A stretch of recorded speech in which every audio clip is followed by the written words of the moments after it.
Already நம்ம சேனலில் பார்த்தீங்கன்னா இந்த நெத்தலி கருவாடு க்ளீனிங் வீடியோ அப்பயே சொல்லியிருந்தேன்.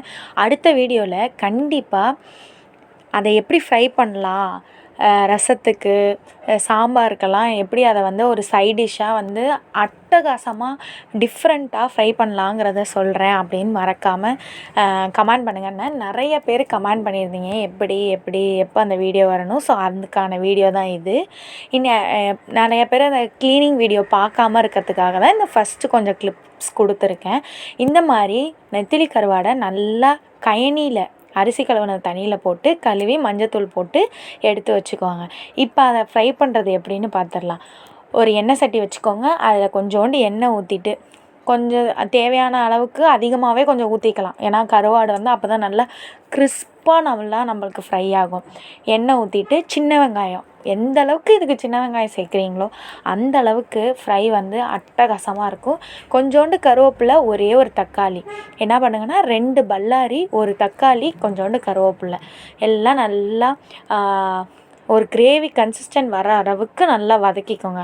ஆல்ரெடியே நம்ம வந்து உப்பு கருவாடுக்கு வந்து உப்பில் தான் காய வச்சுருப்பாங்க. ஸோ கொஞ்சமாக ஒரு கால்வாசி கொஞ்சோண்டு உப்பு போட்டு இப்போதைக்கு வதக்கிக்கோங்க.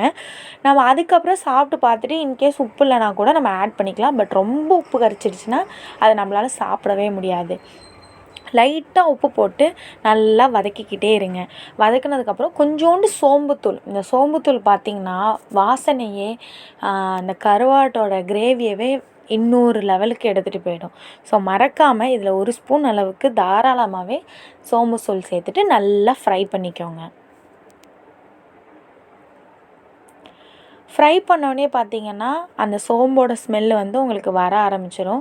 இப்போ வந்து பார்த்திங்கன்னா நம்ம கழுவி வச்சுருக்க கருவாடு மஞ்சத்தூள் போட்டு வச்சுருக்கோம்ல, அந்த கருவாடை தண்ணி இல்லாமல் சேர்த்துட்டு அதோட தேவையான அளவு மிளகாத்தூள் போட்டு நல்லா எண்ணெயை ஊற்றி பெரட்டிக்கிட்டே இருங்க. சிம்மில் வச்சுக்கணும்.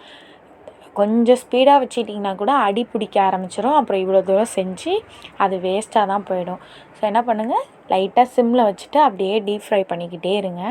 நல்லா கிறிஸ்பாக. ஆக்சுவலாக இதெல்லாம் வந்து பார்த்திங்கன்னா பழைய சாதம், ரச சாதம் அதுக்கெல்லாம் வந்து ரொம்பவே சூப்பராக இருக்கும். மறக்காமல் நீங்கள் ட்ரை பண்ணி பாருங்கள். வீட்டில் இருக்கிற இன்க்ரீடியன்ஸ் தான். இதுக்கு ஒன்றும் நம்ம பெருசாக போய் வெளியில் வாங்க வேண்டிய அவசியம் கிடையாது. பெரிய பெரிய திங்ஸ் எதுவுமே நம்ம வீட்டில் என்ன இருக்குதோ, கருவாடு மட்டும்தான் நம்ம வெளியில் வாங்கிக்கணும். அதுவும் ஃப்ரெஷ்ஷாக நல்ல கருவாடாக பார்த்துக்கோங்க. ரொம்ப நாளான கருவாடெல்லாம் யூஸ் பண்ணாதீங்க. மோஸ்ட்லி கொஞ்சம் அந்த பேக்கெட் புதுசாக இருக்கிற மாதிரி அதே மாதிரியே பார்த்து வாங்கிக்கோங்க. இப்போ நம்ம வீட்டில் அரைச்ச மிளகாத்தூள் தான், கடையில் வாங்குறது கிடையாது இப்போ நம்ம. ஸோ போட்டுட்டு லைட்டாக எண்ணெய் ஊற்றி பெரட்டிக்கிட்டே இருந்தோம்னா அவ்வளோதாங்க. அதை எடுத்து அப்படி சாப்பிடும்போது அந்த க்ரன்ச்சினஸோடு இருந்துச்சுன்னா நம்மளோட கருவாடு ஃப்ரை ரெடி ஆகிடுச்சி. ஒரு நல்லா அடித்து ஊற்றுற மழையில் கொஞ்சோண்டு ரச சாதம் சுட சுட ஊற்றி இந்த கருவாடு வச்சு சாப்பிட்டு பாருங்கள்.